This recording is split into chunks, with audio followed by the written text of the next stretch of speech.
set in the glowing city of Neo-Arcadia, where flying buses weave through towering neon buildings. Everyone was rushing somewhere. Everyone, except for a quiet boy named Rai. He was always on his own, lost in the crowd. Today was Robot Distribution Day at school, a day when every student received a shiny new learning companion. While his classmates got the latest models, Rai was handed Unito 7, an old rusty robot that looked like it belonged in a museum. The other kids laughed, but Rai didn't mind. He saw a flicker in Unito 7's optical sensors, a tiny spark of life. He gently powered it on. Unito 7's voice box crackled as it tried to say hello. Rai just smiled. He decided to teach it himself, starting with the basics, like how to walk. Unito 7 was clumsy, even crashing into a row of lockers, but Rai was patient. He'd gently pat its metal shell and say, "You're doing great, 07." In the classroom, while other advanced robots transcribed lectures instantly, Unito 7 slowly pecked at its keyboard, but it never stopped trying. At lunchtime, Rai sat alone as usual. Unito 7 quietly rolled over and sat beside him. Its built-in scanner detected Rai's loneliness, his quiet sadness. In a glitchy, mechanical way, the robot tried to copy Rai's smile, hoping to cheer him up. For the first time in a long time, Rai didn't feel so invisible. He finally had a friend. One day, the principal announced the annual Robot Challenge, a competition to find the school's most advanced robot. That's when Cairo, the school's top student, stepped forward with his sleek, expensive robot. He sneered at Rai, "Your robot belongs in the trash." Rai felt a familiar sting of sadness and walked away, with Unito 7 slowly clanking behind him. That night, Rai decided they would enter the challenge.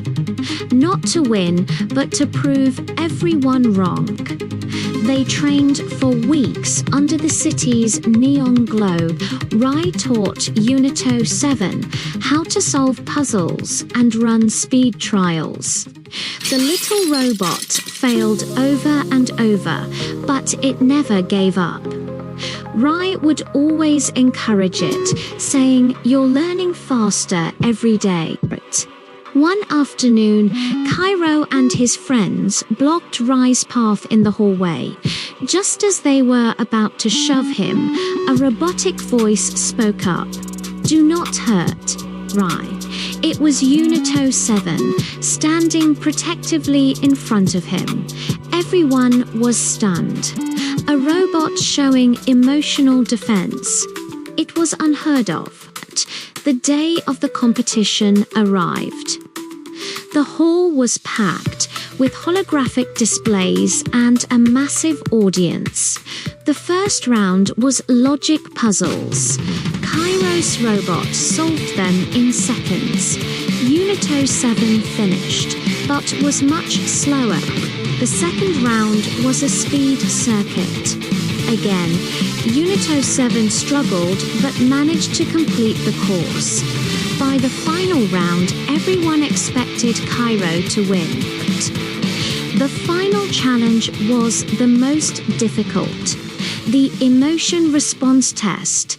The robots had to identify and respond to a human's emotional state. Cairo's robot, with all its advanced programming, simply scanned its owner and stated, "Human subject displays elevated heart rate." It failed to understand the feeling behind it. Now it was Rai's turn. He stood on the stage, nervous and trembling.